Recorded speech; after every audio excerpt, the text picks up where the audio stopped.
हमारे देश की राजनीति में अपराध जगत की तूती बोलती है। कई ऐसे नेता हैं जिन्होंने पहले तो अपराध की दुनिया में अपना नाम का डंका बजवाया और अब नेता बनकर वो देश की राजनीति का बेड़ा गर्क कर रहे हैं। देश के सबसे बड़े राज्य उत्तर प्रदेश का हाल भी कुछ ऐसा ही है। यहाँ राजनीति और अपराध जगत का बेहद ही करीबी रिश्ता रहा है। यहाँ की सियासी जमीन पर कई ऐसे नेता ने राज किया है जो अपराध की दुनिया के बेताज बादशाह हैं। तो आज हम बात करेंगे उत्तर प्रदेश के 5 ऐसे बाहुबली नेताओं के बारे में जिनसे सरकारें भी थरथराती हैं। लिस्ट के चौथे नंबर पर यूपी के बाहुबली नेता मुख्तार अंसारी। मुख्तार अंसारी के दादा आजादी के पहले इंडियन नेशनल कांग्रेस के अध्यक्ष रहे। नाना महावीर चक्र विजेता तो चाचा देश के उपराष्ट्रपति रहे।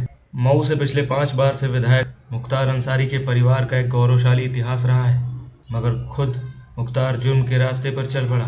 40 से ज्यादा मुकदमे सिर पर लिए।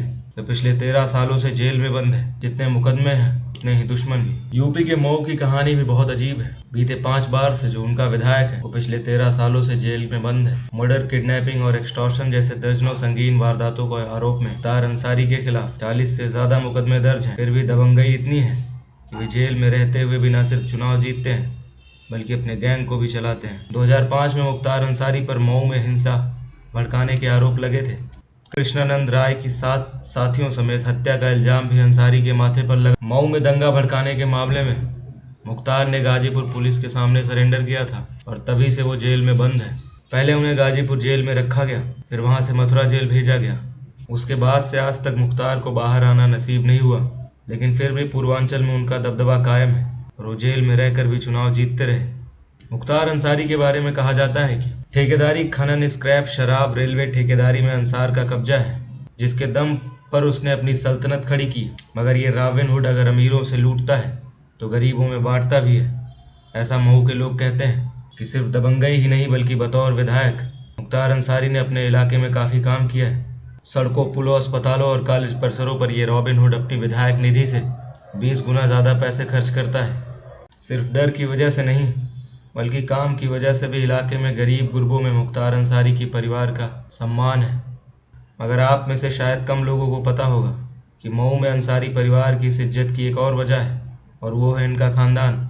अतीक अहमद के लिए जेल दूसरा घर। 38 साल के आपराधिक इतिहास के दौरान इन्होंने इलाहाबाद से लेकर बिहार तक की संगीन अपराध वारदातों को अंजाम दिया।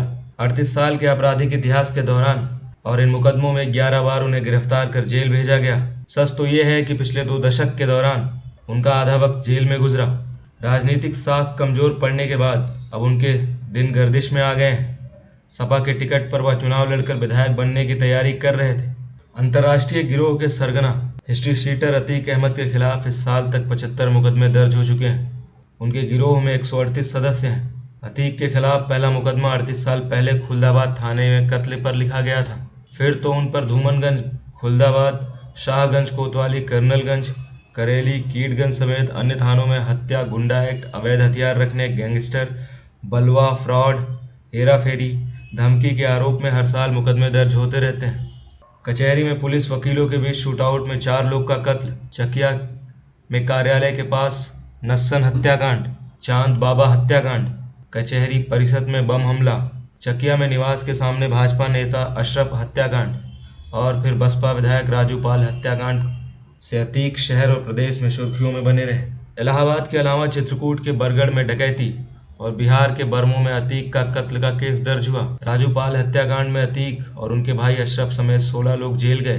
बाद में राजू पाल हत्याकांड के गवाहों का बंधक बनकर धमकाया गया। वर्ष 2001 के बाद अब तक अतीक को 5 बार गिरफ्तार कर जेल भेजा गया। राजू पाल हत्याकांड के बाद वह बसपा शासन में 5 साल तक जेल में रहे। 5 बार शहर पश्चिमी से विधायक रहे। अतीक 2 बार सांसद का चुनाव हार गए। सपा के पिछले शासन के दौरान सांसद या विधायक नहीं होने के बावजूद अपनी हनक बनाए रखने के लिए अतीक ने बार बार बाहुबल दिखाया। कसारी मसारी में कई घर बुलडोजर से गिरवा दिए। प्रशासन ने उनके खिलाफ कुछ नहीं किया, मगर दिसंबर में चुनावी सरगर्मी के दौरान शूटआउट में गुंडागर्दी से उनकी उल्टी गिनती शुरू हो गई। तो आज के हमारे पहले लिस्ट पे हैं प्रतापगढ़ के राजा भैया। हत्या की साजिश, किडनैपिंग, लूट और घोटालों जैसे कई मामलों से जुड़ा है जिनका नाम, जेल से जिनका रहा है पुराना नाता, प्रतापगढ़ से सालों से सुनाई देती है जिनके नाम की गूंज, वो है सियासत के बाहुबली राजा भैया। देश के बेशक राजे, रजवाड़े और रियासतें खत्म हुई, लेकिन उत्तर प्रदेश के प्रतापगढ़ की जनता आज भी कुंवर रघुराज प्रताप सिंह को अपना राजा मानकर पूजती है।